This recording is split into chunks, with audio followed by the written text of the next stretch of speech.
Então, pessoal, todos bem? Sejam todos bem-vindos ao seu curso da PGE Paraíba, segunda fase.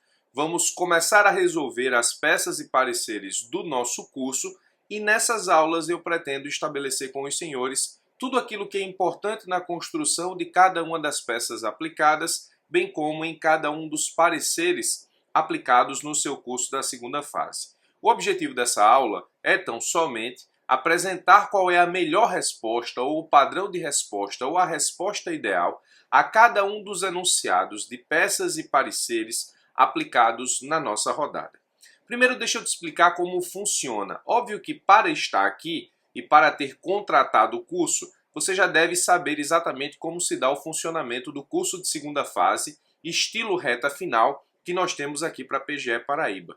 Mas não custa esclarecer. O curso, como próprio efetivamente é a intenção daquilo que fiz na apresentação, estabelece, portanto, a necessidade de estudar peças e pareceres em regime de reta final. Esse é o objetivo principal. Então, se você disser assim para mim, professor, eu não tenho experiência na construção de peças, o que é que eu recomendo? Você vai estar diante de um enunciado e você precisa respondê-lo como se você estivesse no concurso. Razão pela qual recomendo que você tente responder o enunciado e me apresente a melhor resposta possível a partir de tudo aquilo que você já acumulou em termos de conhecimento.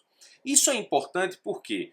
É importante porque ao tentar construir a peça, você vai ter algumas dificuldades, você vai ter algumas dúvidas, você vai encontrar alguns caminhos que depois, tanto na correção da peça quanto nas aulas que eu ministro, você vai identificar se foram caminhos bons ou ruins.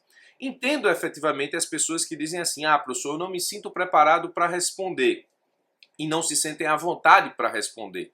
Entendo perfeitamente. Mas deixa eu te dizer, a hora de errar é aqui. A hora de apresentar más respostas é no curso. A hora de aperfeiçoar as suas respostas em segunda fase é aqui. Você não pode errar lá na prova valendo. Você não pode errar no concurso propriamente dito. Então o curso ele serve para que você possa exatamente melhorar a construção das suas peças ou aprender como se faz isso. Nós não temos muito tempo efetivamente até a prova, uma vez que, segundo o Procurador-Geral da Paraíba, disse que a prova seria marcada para maio de 2020. Mas, de todo modo, é preciso estudar em todas as oportunidades que você tiver para construir peças e pareceres. Então, recomendo que, mesmo inseguro ou mesmo insegura, você responda às peças, porque você vai ter uma correção individualizada e você vai ter a aula. E aí, no momento em que você assistir a correção individualizada, ou seja, no momento que você assistir a aula e no momento que você analisar a sua correção individual que eu fiz no campus, você vai ver exatamente se todas aquelas escolhas que você tomou na construção da peça eram boas ou ruins. E você vai ter o parâmetro da experiência de ter tentado responder justamente para aperfeiçoar. Então não espere se tornar bom na construção de peças e pareceres para participar do curso. Na verdade é o contrário. Você participa do curso para se tornar bom na construção de peças e pareceres. Espero ter esclarecido esse ponto, já que foi dúvida de muita gente. Então o objetivo dessa aula é pegarmos os enunciados da peça e do parecer da rodada e analisarmos como se dá a construção ideal. E nessa aula eu vou te explicar exatamente como construir cada peça e como construir o parecer. Então teremos uma aula para peças e pareceres aplicados em rodadas. Ou seja, cada peça será resolvida em aula e cada parecer será também resolvido em aula. Estamos, portanto, na nossa primeira rodada. Vamos resolver, portanto, a nossa primeira peça e essa peça é uma contestação.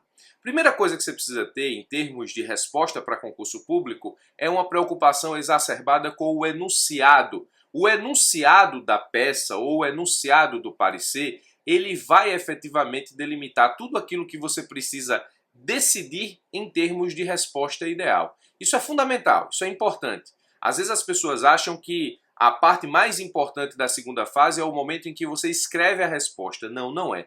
A parte mais importante na segunda fase é o momento que você lê o enunciado da questão e você toma as decisões a partir daquilo que está no enunciado. Então estamos na nossa primeira aula, vá anotando as dicas. Primeira dica, não há nada no enunciado que não se aproveite. Em outras palavras, não existem palavras vazias nos enunciados de peças e pareceres em concursos de segunda fase. E aqui no curso é igual. Tudo que o enunciado te diz tem alguma razão de existência. Tudo que o enunciado te diz pode te apontar para uma determinada decisão. Essa é a primeira grande dica. Leia o enunciado com muita atenção. É o momento que você tem que estar mais calmo na prova, mais calma na prova. É o momento de maior, digamos, atividade intelectual, para tirar do enunciado exatamente tudo aquilo que você precisa para poder fazer uma resposta compatível com uma boa nota e, portanto, com uma aprovação em segunda fase. Então, ler o enunciado com muita atenção é fundamental, é condição sine qua non para uma boa prova. Eu diria que é 80% do caminho andado. Até porque, se você não dá muita atenção ao enunciado ou você não consegue interpretá-lo da melhor forma possível, isso vai acabar acarretando uma escolha muitas vezes errada da construção da peça ou dos aspectos materiais da peça ou do parecer, o que vai gerar a perda de pontos preciosos a partir do espelho de correção do examinador. Então, primeira grande dica, leia o enunciado com muita cautela. Segunda grande dica, perceba que o enunciado sempre te diz mais ou menos ou deixa nas entrelinhas o que esperar do candidato em termos de escolha de peça. Leia o enunciado sempre pensando que peça você vai construir, obrigatoriamente se você estiver diante de uma peça processual, que peça você vai construir a partir daquilo que foi apresentado pelo examinador. Isso é importante. Então, tudo que está no enunciado te aponta para uma manifestação processual em nome da fazenda. Que manifestação vai ser essa? Qual é a peça que eu vou escolher? Essa tem que ser efetivamente uma situação que você precisa se preocupar muito na leitura de todas as palavras, de todas as linhas do enunciado. Terceira grande dica. Primeira dica, leia o enunciado com muita atenção. Segunda dica, leia o enunciado procurando que manifestação você vai apresentar, se estivermos diante da necessidade de escolha de uma peça processual. Parecer, você já sabe que é parecer, vamos para a terceira dica, que também serve para o parecer. Para cada peça processual, tenha sempre uma estrutura mínima. O que é a estrutura mínima? A estrutura mínima são todos os tópicos obrigatórios que você precisa apresentar em qualquer peça processual de segunda fase, e, nesse caso específico, levando em consideração as características de cada uma delas. Ou seja, petição inicial tem seus pontos principais, contestação tem seus pontos principais, apelação seus pontos principais, assim também agravo, recurso especial, recurso extraordinário, suspensão de segurança e assim sucessivamente.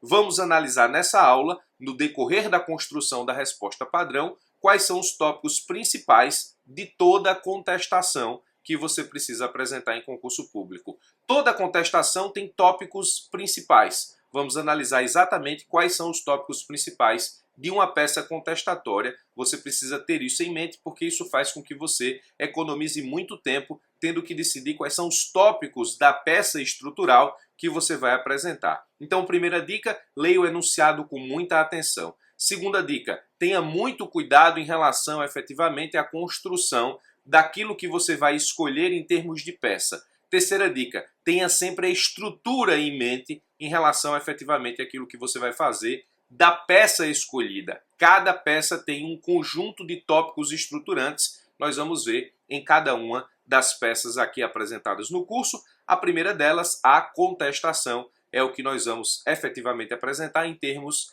de PGE Paraíba nessa primeira rodada. Então essas são as três grandes dicas que você precisa se preocupar antes da construção de cada peça. Ler o enunciado com o máximo de atenção possível, escolher sem a menor ou com a menor dúvida possível. Nesse caso, às vezes a gente fica em dúvida se escolhe peça A ou a B, mas escolher com o menor percentual de dúvida possível a peça a ser respondida na prova. E se preocupe sempre em ter a estrutura de cada peça já incorporada ao seu conhecimento, porque aí você vai fazer o seguinte: aquele caderno de respostas que você tem na prova, existe um caderno rascunho e um caderno oficial. O caderno rascunho, ele serve para que você possa exatamente rascunhar os tópicos principais da peça e, nesse caso, engordar esses tópicos principais, que é justamente a estrutura, no caderno oficial. Nas provas de concurso na atualidade, eu não vejo dar tempo você construir a peça toda antes para depois efetivamente levar isso a limpo para um caderno oficial, ou seja, para aquele caderno que vai ser objeto de correção por parte do examinador. Então não dá para você construir a peça toda e depois passar a limpo. Não dá. O caderno de rascunhos vai servir para que você coloque lá os tópicos estruturantes da peça que você escolheu fazer e que você vá anotando exatamente nesses tópicos estruturantes as características do enunciado para que você possa construir a sua peça. Tenha muito cuidado também, e eu vou dar muitas dicas no decorrer da nossa aula, justamente para que você possa entender exatamente quais são as situações apresentadas pelo examinador, o que isso indica em termos de construção propriamente e quais são as melhores escolhas. Então, feita essa introdução, vamos, portanto, ao enunciado da nossa contestação, que diz assim, ó: a empresa X ajuizou ação anulatória em face do Estado da Paraíba, requerendo o cancelamento de certidão de dívida ativa, CDA, levada a protesto em razão de inadimplemento do pagamento de multa aplicada por descumprimento da legislação tributária. Então você já sabe aqui pelo primeiro parágrafo que você tem que enfrentar uma ação ajuizada pela empresa X e que a matéria é direito tributário, ou seja, a empresa X ingressou com ação anulatória para anular CDA, ação anulatória para ver declarado judicialmente a nulidade de uma certidão de dívida ativa, então você tem uma ação tributária em face do Estado da Paraíba. Diz mais, a parte autora, em síntese, apresentou os seguintes fundamentos em sua petição inicial. Essa parte é fundamental porque você sabe que na contestação nós temos o princípio da concentração da defesa e o princípio, ou o ônus, que não é princípio, mas é uma característica da contestação, o ônus da impugnação específica. Então, o princípio da concentração da defesa mais ônus de impugnação específica fazem com que a contestação tenha que ser levada a efeito a partir do enfrentamento de todos os fundamentos e de todos os pedidos do autor na petição inicial. Então, se você é fazenda pública e está apresentando uma contestação, você não pode se esquecer do ônus da impugnação específica, que é justamente, nesse caso, o dever de impugnar cada ponto e cada pedido apresentado pelo autor, e o princípio da concentração da defesa, que na verdade te leva a entender que tudo e absolutamente tudo que você vai apresentar enquanto matéria de defesa precisa estar concentrada na contestação, justamente porque você não vai ter um outro momento para apresentar novos argumentos de defesa, isso na linha lógica do processo civil. Preste atenção, porque você já pode ter lido em algum lugar, doutrinariamente, de que o ônus da impugnação específica não se aplica à fazenda pública.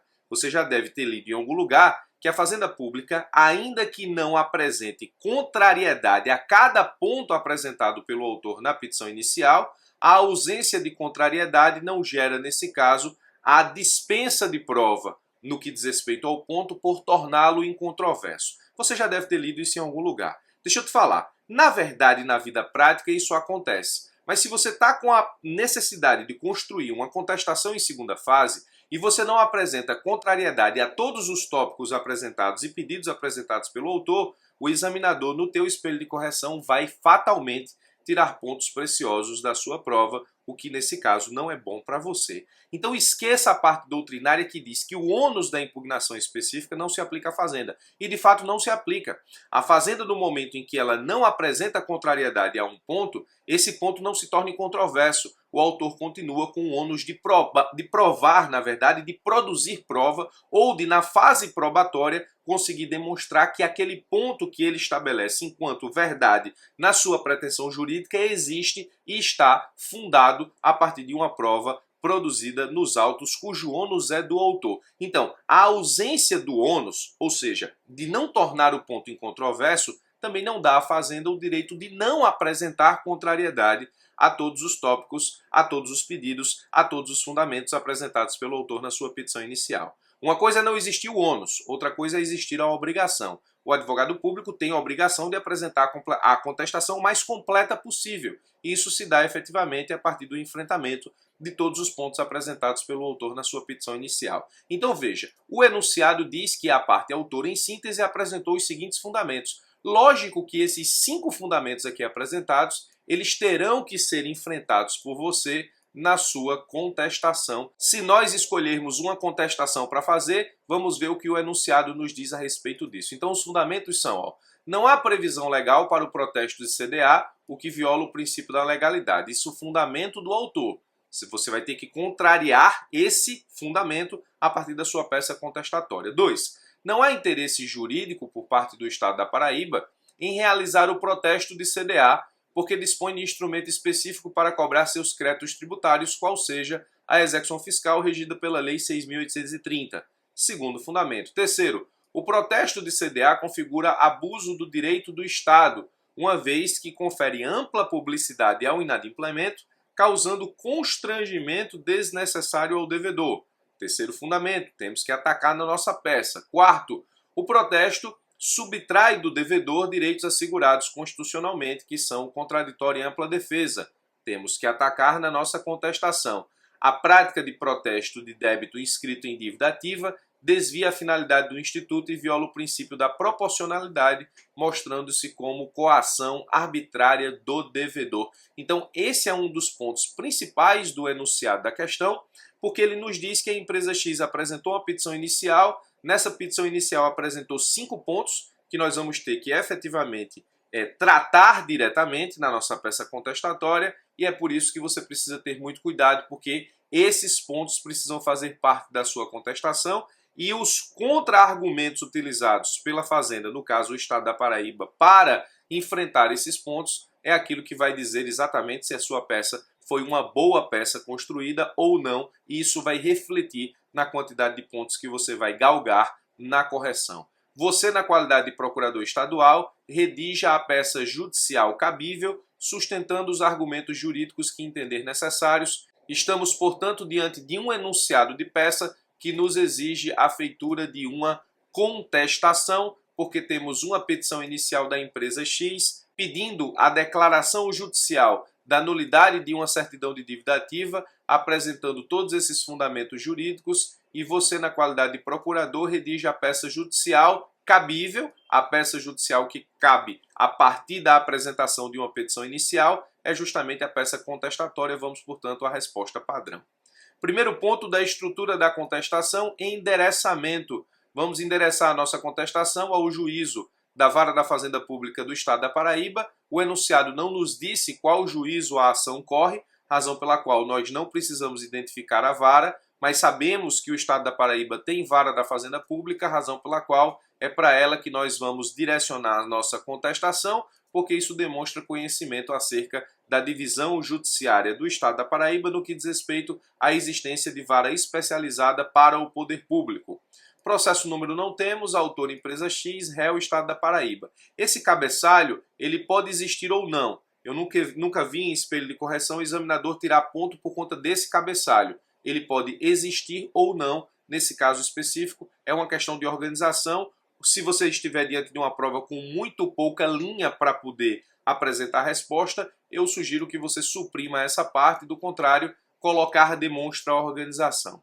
Depois do endereçamento, que é o primeiro tópico estruturante da nossa contestação, nós temos que nos preocupar com a qualificação da Fazenda Pública. Então vamos qualificar aqui o Estado da Paraíba, a identificação da peça que nós estamos tratando enquanto resposta e sua devida fundamentação. Então, o primeiro tópico estruturante, endereçamento. Segundo tópico estruturante, qualificação da Fazenda Pública mais a indicação da peça escolhida enquanto resposta. Isso fica assim: o Estado da Paraíba, pessoa jurídica de direito público interno, representado neste ato por seu procurador, mandato ex lege, com fundamento no. Aí, a parte que está em vermelho, recomendo saber de alguma forma, ou decorado ou incorporado mesmo, porque são os fundamentos que sustentam a representação do Estado da Paraíba por meio de sua procuradoria. Então, fundado no artigo 132 da Constituição, 75, inciso 2 do CPC, isso aqui é Constituição Federal, aqui é Código de Processo Civil, fundamentando a representação do Estado por meio de sua procuradoria. Recomendo que você abra o Vadimeco e identifique esses dispositivos justamente para que você possa incorporá-los ao seu estudo. E o artigo 1º, parágrafo único da Lei Complementar Estadual 86 de 2008, que se trata efetivamente de dispositivo aplicado exatamente ao Estado da Paraíba por meio da representação da Procuradoria-Geral do Estado da Paraíba. Trata-se de lei local, recomendo saber, porque se isso não estiver no espelho, é possível que esteja, o examinador vai ficar ciente de que você tem exata consciência da lei estadual que permite a representação do Estado por meio da PGE. Então, vem respeitosamente perante Vossa Excelência apresentar contestação. Estamos identificando a nossa peça nos termos do artigo 335 e seguintes do Código de Processo Civil. Estamos fundamentando no CPC a peça a partir dos artigos a ela relacionados, em face da ação anulatória proposta pela empresa X, conforme fatos e fundamentos a seguir delineados. Assim você apresenta exatamente fazenda pública, defendida no feito por meio da PGE, com o devido fundamento jurídico, apresenta a peça que você pretende, nesse caso, indicar enquanto resposta, com o devido fundamento jurídico. Então, endereçamento, qualificação da fazenda pública, identificação da peça, são os dois primeiros tópicos. Endereçamento, qualificação e identificação da peça são dois tópicos, porque qualificação e indicação da peça é um único tópico com duas características. Depois, fatos, é um dos tópicos estruturantes da nossa contestação.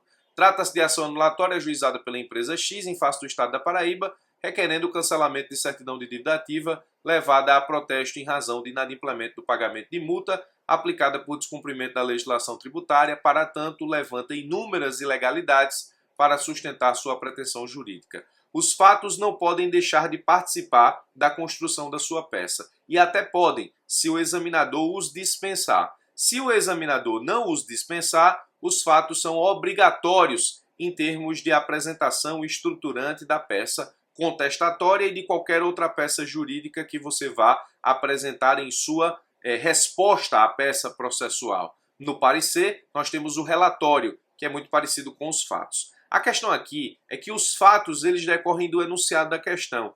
Então não faz muito sentido você perder linhas e tempo aplicando ao tópico dos fatos muitas informações que decorrem do enunciado já conhecido pelo examinador. Isso vai fazer com que você perca linhas. Então eu recomendo que você aplique aqui nos fatos apenas aquilo que mais importa a partir do enunciado da questão, da forma como eu apresentei aqui.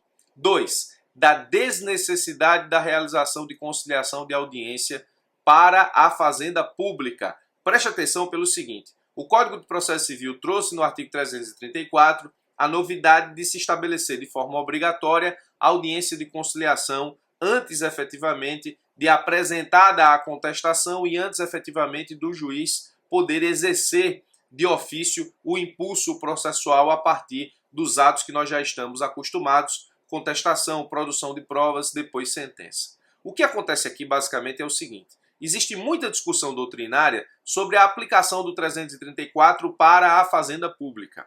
O que eu tenho acompanhado em termos de concurso público é basicamente o seguinte: os examinadores, alguns deles exigem no espelho esse tópico, desnecessidade da realização de conciliação para com a fazenda pública, justamente pela inaplicação do 334 ao caso, uma vez tratar-se de direito indisponível. Outros espelhos eu não vejo cobrar. Acontece que na vida da segunda fase, a coisa acontece assim, ó: o que está no espelho e está na tua prova, você tem ponto. O que está na tua prova, além do espelho, embora correto, você não ganha ponto, porque você apresentou, não está no espelho, o examinador não vai te dar ponto. E se está no espelho e faltou na sua prova, você também não ganha ponto. O que vai acontecer aqui se você apresentar o tópico da desnecessidade da audiência de conciliação? Se ele não estiver no espelho, você apresentou, perdeu uma quantidade de linhas, mas nesse caso específico, você não ganha ponto. O problema é se você não apresentar e estiver no espelho. Alguns espelhos trazem, outros não. Recomendo então sempre colocar o tópico da desnecessidade da realização da audiência de conciliação. Então vá acompanhando. Primeiro endereçamento, depois qualificação da fazenda pública e identificação da peça, depois fatos, depois um tópico sobre desnecessidade da realização da audiência de conciliação. E aqui eu digo de forma simples: a realização de transação entre particulares e administração pública deve ser balizada pelos princípios da legalidade e da indisponibilidade do interesse público, sendo certo que somente será possível a solução por autocomposição quando houver norma expressa autorizando a administração pública assim a agir, justamente porque trata-se de direito indisponível. Então o procurador ele não tem autonomia para chegar na audiência de conciliação como se fosse, portanto, advogado de partes privadas e dispor, transigir, realizar acordos, transacionar o interesse público. E continuo, justamente por haver hipóteses em que não é possível transacionar, o próprio Código de Processo Civil prevê que a audiência de conciliação ou de mediação não será realizada quando não se admitir a autocomposição, e é justamente com base nesse dispositivo que nós requeremos não seja designada a audiência de conciliação nos termos do parágrafo 4º do artigo 334 do Código de Processo Civil. Então, tópico importante, porque se ele não estiver no seu espelho você não pontua, mas se ele estiver e você não colocar, você vai perder pontos preciosos aqui na sua prova. Do mérito, bom, estamos passando ao mérito porque não temos aqui na contestação nenhuma prejudicial de mérito, que seria prescrição e decadência. Então você coloca como tópico estruturante da contestação prejudiciais de mérito, prescrição e decadência. Não temos também nenhuma preliminar. Então, nos tópicos estruturantes você tem endereçamento, qualificação da fazenda pública e identificação da peça, segundo ponto. Terceiro ponto, fatos. Quarto ponto, dispensa da audiência de conciliação. Quinto ponto, prejudicial de mérito, se tiver. Sexto ponto, preliminares, se tiver. Como não temos, nesse caso vamos aqui ao mérito. Espero que você esteja anotando os tópicos estruturantes. Professor, por que você não me entrega uma página já bonitinha com todos os tópicos? Porque a ideia é você anotar mesmo, justamente para que você possa incorporar o conhecimento e não simplesmente decorar um pedaço de papel que eu passar com os tópicos estruturantes. Então, pause o vídeo, anote os tópicos, porque eles são importantes para qualquer contestação que você for enfrentar nos concursos da advocacia pública. Vamos lá, do mérito, da CDA, do protesto, da compatibilidade com a execução fiscal. No mérito, nós vamos dividir aqui os tópicos do nosso mérito justamente para tratar de todos os fundamentos apresentados pelo autor na petição inicial. Eu sei que você se lembra disso. Primeira coisa que nós vamos falar é sobre o protesto de CDA e que isso é compatível com a execução fiscal, porque um dos tópicos fundamentantes lá do autor foi justamente dizer que o protesto da CDA não tem previsão legal e não pode acontecer porque o poder público já dispõe da execução fiscal. Vamos lá. A CDA constitui título executivo extrajudicial na forma do artigo 784, inciso 9 do CPC 2015, hábil a instrumentalizar a execução regulada pela Lei 6.830 de 1980. Lembre-se o seguinte, aqui ó, a sua prova é com consulta. O examinador, quando permite com que você consulte para a realização de prova subjetiva, ele não faz isso porque ele é bonzinho, não. Ele faz isso exatamente porque ele vai querer, na fundamentação, a indicação de todos os dispositivos legais. Ou seja, prova com consulta, a regra é muito simples. Tudo que você fundamentar em termos doutrinários, ou tudo que você apresentar em termos de conceito, ou tudo que você apresentar em termos de argumentação, melhor dizendo, você precisa fazer a correlação com o dispositivo legal que justifica essa linha argumentativa. Vamos lá. O fato de a Fazenda Pública possuir procedimento específico para a cobrança de seus créditos não exclui a possibilidade de utilizar de outros meios legais como o protesto do referido título. O artigo 1º, caput da Lei 9429, traz o conceito legal de protesto como sendo o ato formal e solene pelo qual se prova a inadimplência e o descumprimento da obrigação originada em títulos e outros documentos da dívida. Interpretando-o literalmente, verifica-se que qualquer meio de prova escrita que comprove a existência de uma obrigação líquida certa e exigível pode ser levada a protesto e é justamente aí que se configura a certidão de dívida ativa. Então nós temos o primeiro tópico, CDA, protesto e a compatibilidade com a execução fiscal. Professor, eu preciso seguir exatamente a nomenclatura desse tópico? Não, aqui é a nomenclatura que eu coloquei. Desde que você apresente a mesma linha argumentativa e os mesmos argumentos aqui apresentados, você, nesse caso específico, pode colocar o nome do tópico que você bem desejar. Recomendo que o nome do tópico reflita exatamente a sua fundamentação, porque o examinador pode já pelo tópico identificar aquilo que você tratou nos parágrafos subsequentes. Tem examinador que, sendo um tópico muito bem formulado, já encontrando no tópico aquilo que ele tem no espelho para pontuar, ele nem lê mais o que está dentro do tópico, uma vez que ele já identificou que você está tratando efetivamente do cabimento de determinada situação ou está na linha argumentativa de acordo com o espelho de correção. Vamos continuar. Segundo tópico do mérito, da legalidade do protesto da CDA. A própria Lei 6.830, em seu artigo 4º, parágrafo 2º, prevê a possibilidade da aplicação à dívida ativa da Fazenda Pública, além das normas tributárias relativas à responsabilidade, também as previstas ou as normas previstas na legislação civil e comercial. Ao considerar a incompatibilidade da obrigação tributária ou não tributária com o protesto, a empresa autora desconsidera a disposição expressa de lei que autoriza, no caso, a Lei 9492 de 97. Se não bastasse tal fundamento, a Lei 12.767 de 2012 acrescentou o parágrafo único ao artigo 1º da Lei 9492, que passou a incluir, dentre os títulos sujeitos a protesto, as certidões de dívida ativa dos entes federativos e de suas respectivas autarquias e fundações públicas. O que já seria possível antes dessa inovação legislativa, agora tornou-se expresso. Estamos demonstrando para o nosso examinador que tanto a construção doutrinária do protesto da CDA existe, quanto agora o próprio fundamento legal com a alteração da Lei 9492 pela Lei 12.767, exatamente demonstrando que o autor, na sua petição inicial, desconhece a lei ao dizer que o protesto de CDA não tem fundamento legal. 3. Princípio da eficiência. Estamos dividindo o nosso mérito em tópicos para tratar de tudo aquilo que o autor na petição inicial da ação anulatória trouxe enquanto fundamento. Princípio da eficiência. À luz do princípio da eficiência, considerando os ditames da responsabilidade na gestão fiscal previstas na Lei Complementar 101 de 2000, o administrador público deve se valer de meios céleres e menos custosos de cobrança de crédito público. Comparado à execução fiscal, o protesto, reunindo tais características, mostra-se muito mais efetivo. Professor, por que você está tratando do princípio? E aí vai uma outra grande dica em segunda fase. Todas as vezes que você puder, na segunda fase, lançar mão de um princípio, faça, porque os espelhos de correção adoram princípios. Então, aqui foi o princípio da eficiência. Você, todas as vezes que puder lançar mão de um princípio, sem forçar a barra na argumentação, faça, porque aqui é importante em termos efetivos de cumprimento daquilo que nós temos enquanto espelho de correção.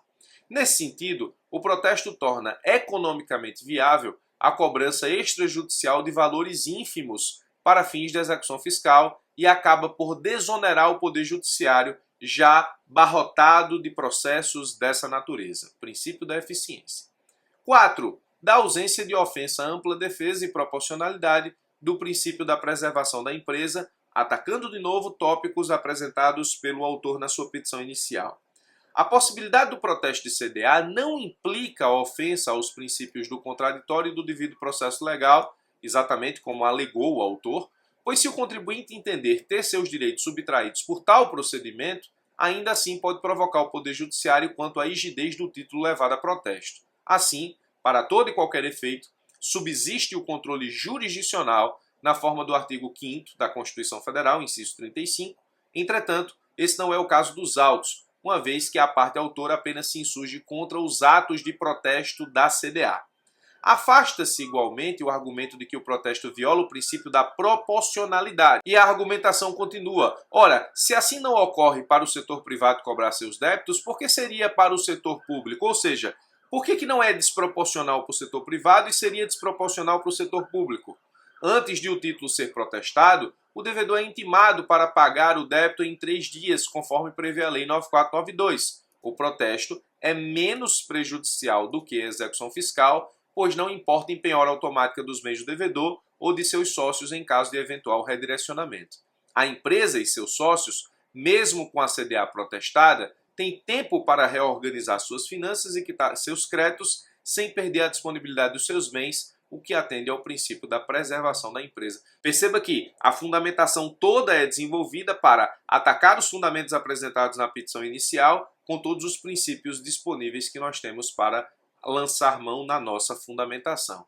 Da publicidade do inadimplemento. Ele disse que a publicidade do inadimplemento, na verdade, é uma forma de coação do devedor, mas na verdade não é. Vamos ver a fundamentação. No que toca à publicidade do inadimplemento pelo protesto, esta ainda é maior na execução fiscal, sendo possível a consulta processual pelo nome das partes nos sítios eletrônicos do Poder Judiciário na internet. Descabe, portanto, falar em abuso de direito pela fazenda pública. Diante disso, não se pode falar em desvio de finalidade ou em coação arbitrária ao devedor. O protesto estimula o pagamento e evita o desgaste para o devedor de se ver envolvido em litígio judicial com o ajuizamento da execução fiscal. O que nós estamos defendendo efetivamente é que o protesto, inclusive para o devedor, é menos gravoso do que o ajuizamento direto da execução fiscal, contrariando toda a fundamentação que ele trouxe na petição inicial. O procedimento em análise se harmoniza com o atendimento do interesse público na recuperação célere e menos custosa do crédito, sem descuidar da preservação dos direitos dos administrados, que se vê dispensado de eventuais gastos com honorários de advogado e custas processuais, uma vez que o protesto da CDA não gera nem pagamento de honorários advocatícios, nem custas processuais, porque se trata de uma fase pré-processual, ou seja, uma fase que não envolve o Poder Judiciário.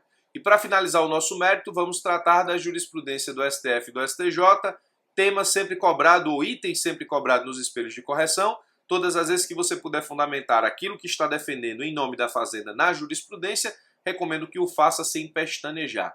O próprio STJ tem posicionamento admitindo o protesto da certidão de dívida ativa e o STF tem entendimento no mesmo sentido. Verifica-se, portanto, que a pretensão autoral não encontra guarida na legislação, tampouco na jurisprudência, o que impõe a sua improcedência. Professor, eu preciso citar aqui número de julgado STJ-STF? Não, de forma alguma. Você não precisa citar número de julgado STJ-STF. Você só precisa efetivamente apresentar ao examinador a jurisprudência conhecida do STJ e do STF.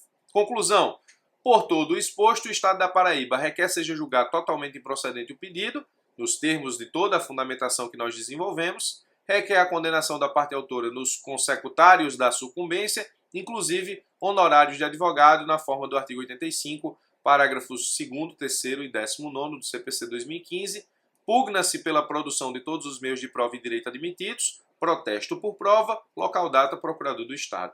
Então nós vimos que a estrutura da nossa contestação passa necessariamente pelo endereçamento, qualificação da fazenda pública e identificação da peça com os devidos fundamentos legais, tanto de representação do Estado quanto da peça escolhida, fatos. Temos que ter um tópico sobre a desnecessidade da audiência de conciliação na contestação, na petição inicial também.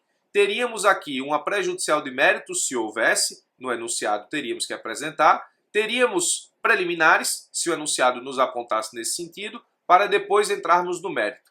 O mérito precisa ser itemizado, ou seja, em tópicos e itens, para atacar efetivamente tudo o que trouxe o autor da ação na sua petição inicial. Então aqui no nosso mérito tivemos 6 pontos de mérito, fechando com a jurisprudência dos tribunais superiores. O pedido não pode ser um pedido genérico, é preciso que você especifique os pedidos. Aqui, como nós não temos pré-judicial de mérito nem pedidos preliminares, tratamos do pedido de improcedência e o pedido de condenação nos ônus da sucumbência e honorários de advogado. Os pedidos, nesse caso, ou a conclusão, representa efetivamente um dos tópicos estruturantes. Nele, tópico estruturante, você tem que pugnar pela produção de prova, justamente porque estamos em sede de contestação. Local data, procurador do Estado, finalizando a sua peça sem identificação de cidade e, nesse caso, sem nenhum tipo de identificação na prova, uma vez que você coloca procurador do Estado e encerra a sua contestação.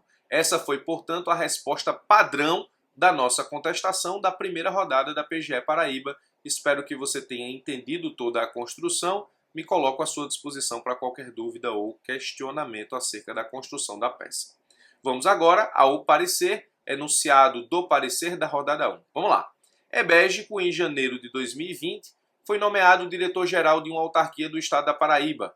Lá chegando, encontrou diversos processos judiciais da entidade, sendo acompanhado por servidores da casa, todos ocupantes do cargo de analista processual, nível superior, com exigência de inscrição na Ordem dos Advogados do Brasil, que, segundo a Lei Estadual 1234 de 2015, podem exercer a atribuição de representar a autarquia em juízo nas ações de interesse da entidade, podem praticar atos de natureza judicial ou contenciosa, desde que suas inscrições na OAB estejam válidas, podem ainda exercer a atividade técnico-jurídica no âmbito interno da autarquia, interpretar textos, instrumentos legais, elaborar editais, contratos, convênios. Assim, Ebégico encontrou nos processos analisados inúmeras petições processuais assinadas pelos analistas processuais em franca representação dos interesses da autarquia.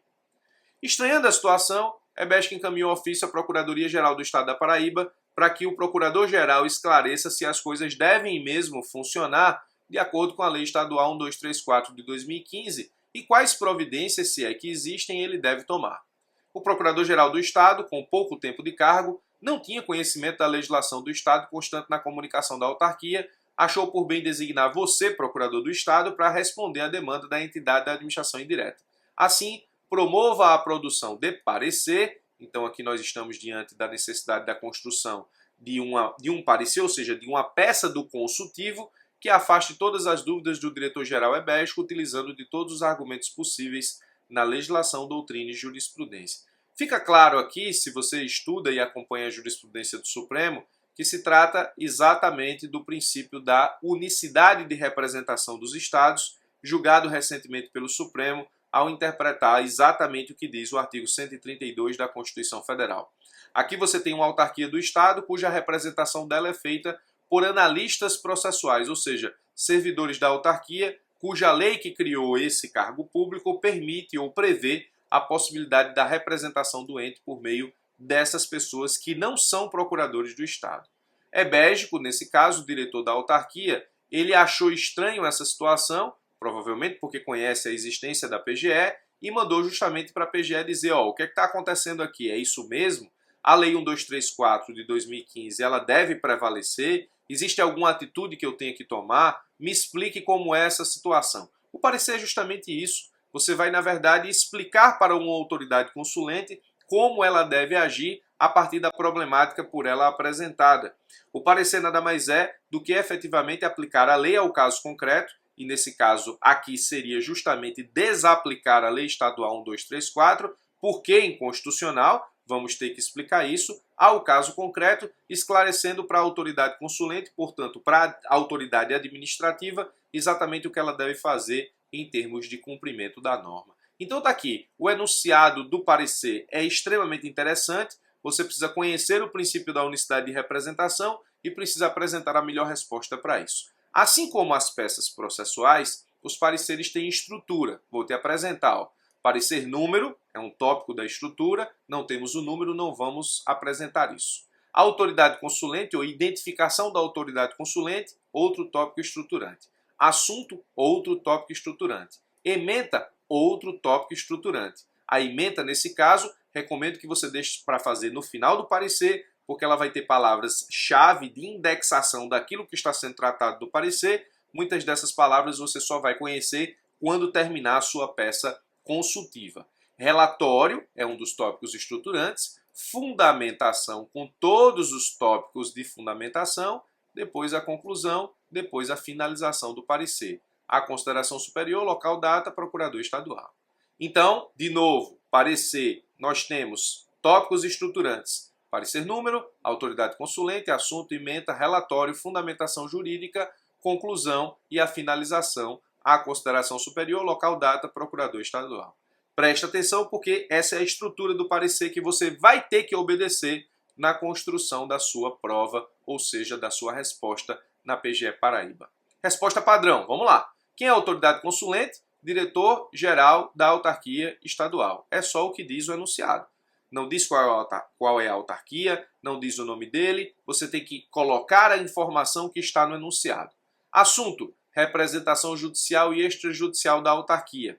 Ementa, todas as palavras-chave que nós utilizamos no parecer estão aqui, Autarquia estadual, Lei Estadual 1234/2015, representação judicial de autarquia estadual por servidores integrantes da carreira de analista processual, ausência de procuradoria autárquica, violação ao artigo 132 caput da Constituição Federal, princípio da unicidade de representação, situações excepcionais, não configuração, aplicabilidade às autarquias, inconstitucionalidade em parte da lei estadual, atividade técnico-jurídicas, possibilidade de providências. Professor, o senhor espera que eu saiba construir ementa de uma hora para outra dessa forma? Não.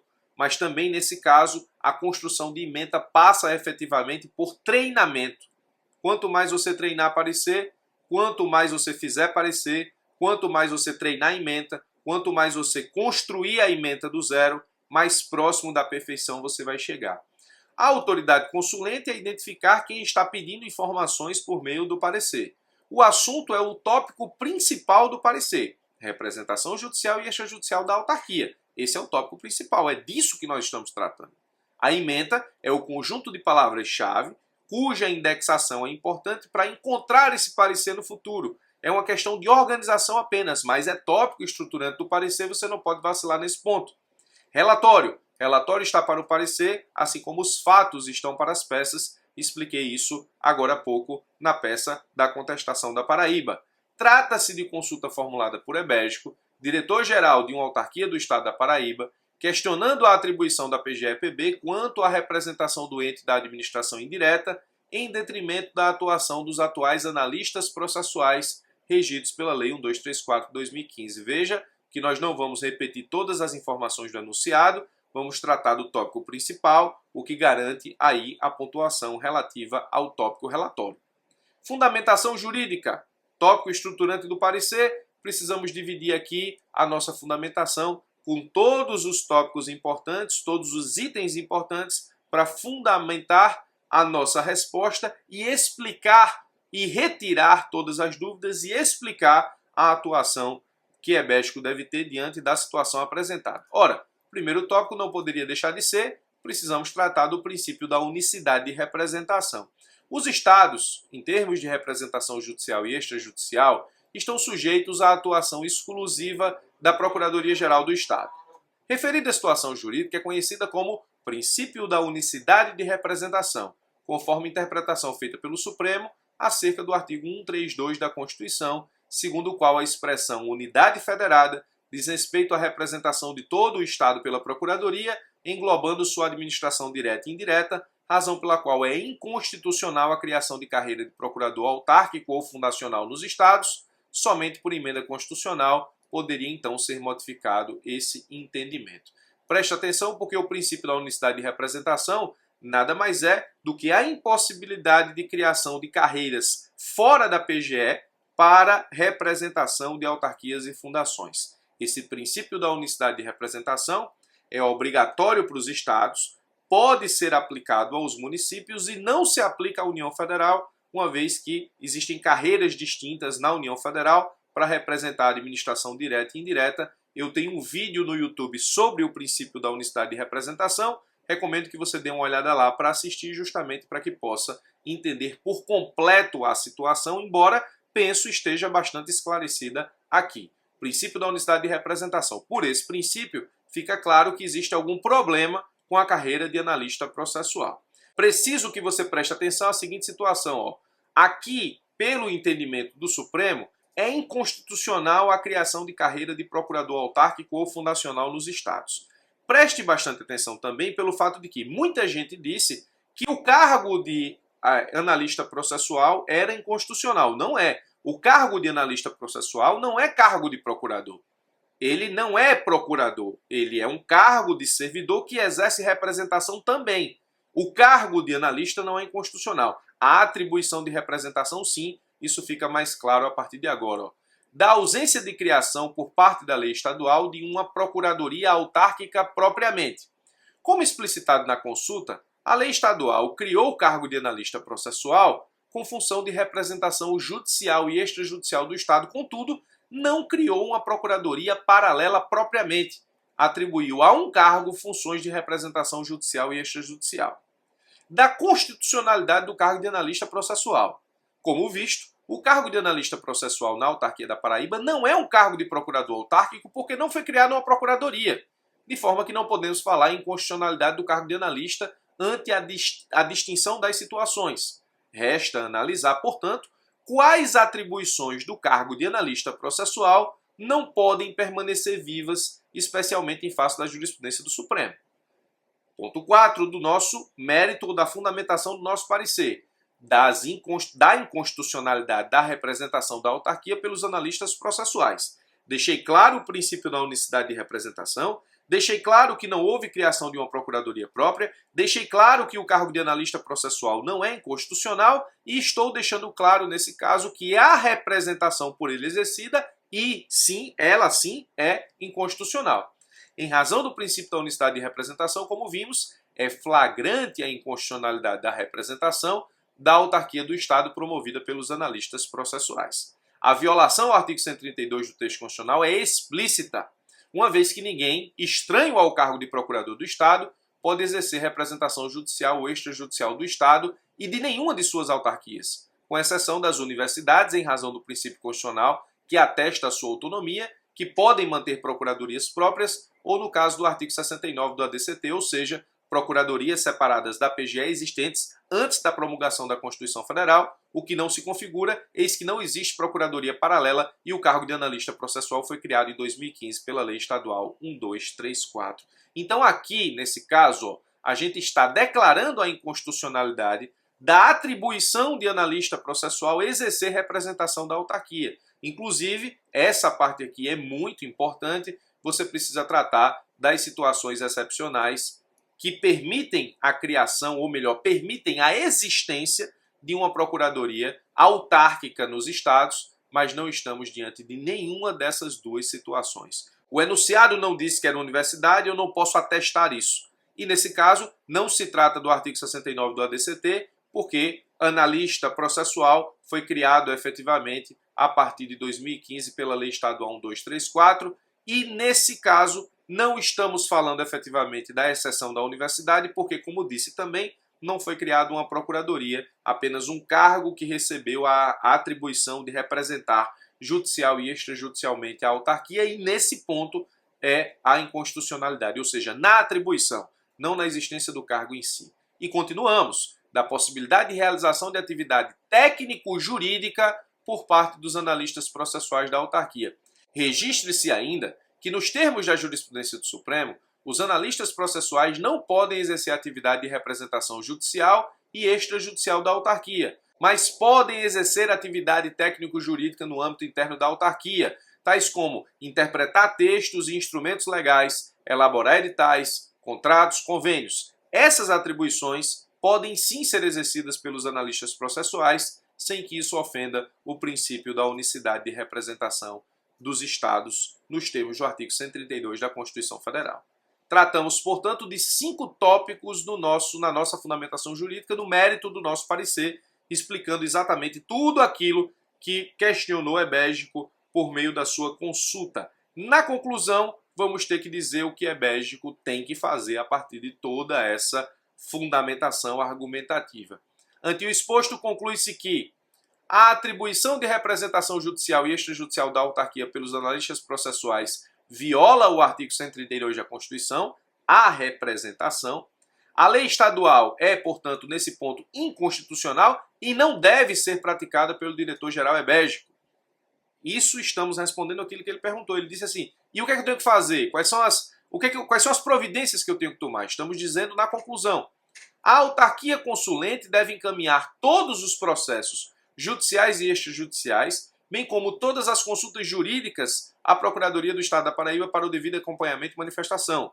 De novo, estamos dizendo que Ebégico tem que fazer na conclusão. Os analistas processuais podem continuar exercendo atribuições técnico-jurídicas no âmbito interno da autarquia, interpretar textos e instrumentos legais, elaborar editais, contratos, convênios, e aí a consideração superior, local, data, procurador estadual. No material da escola, ou seja, lá no material de correção, existe a jurisprudência do Supremo Tribunal Federal que fundamenta todo o nosso parecer. Trata-se lá de uma jurisprudência que analisou justamente a existência de cargo dentro da estrutura de um DETRAN estadual, exatamente que exercia a representação do DETRAN, e isso viola o princípio da unicidade de representação. Então estamos tratando da jurisprudência do Supremo, você não precisa indicar o número do julgado, no material existe o número de julgado, ou seja, na correção individual, eu deveria ter colocado aqui, mas não coloquei, na correção individual existe o número do julgado do Supremo Tribunal Federal que trata, portanto, da violação ao princípio da unicidade de representação no caso.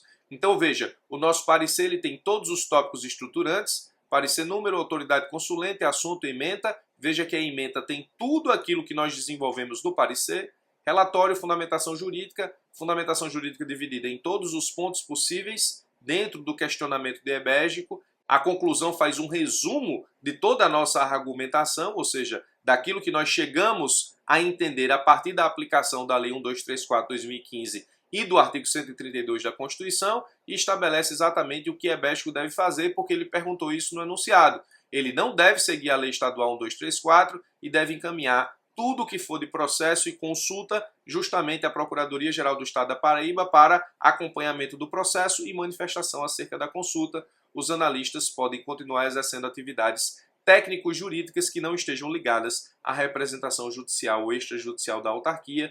Esse é o nosso parecer. Então, nessa aula, resolvemos, portanto, a nossa contestação e o nosso parecer da primeira rodada da PGE Paraíba. Fico à sua disposição para dúvidas e questionamentos. Forte abraço e até as próximas aulas do nosso curso, que é longo, mas penso que com ele vamos nos preparar à altura para enfrentar uma segunda fase da PGE Paraíba com qualquer coisa que venha ou com qualquer peça que venha.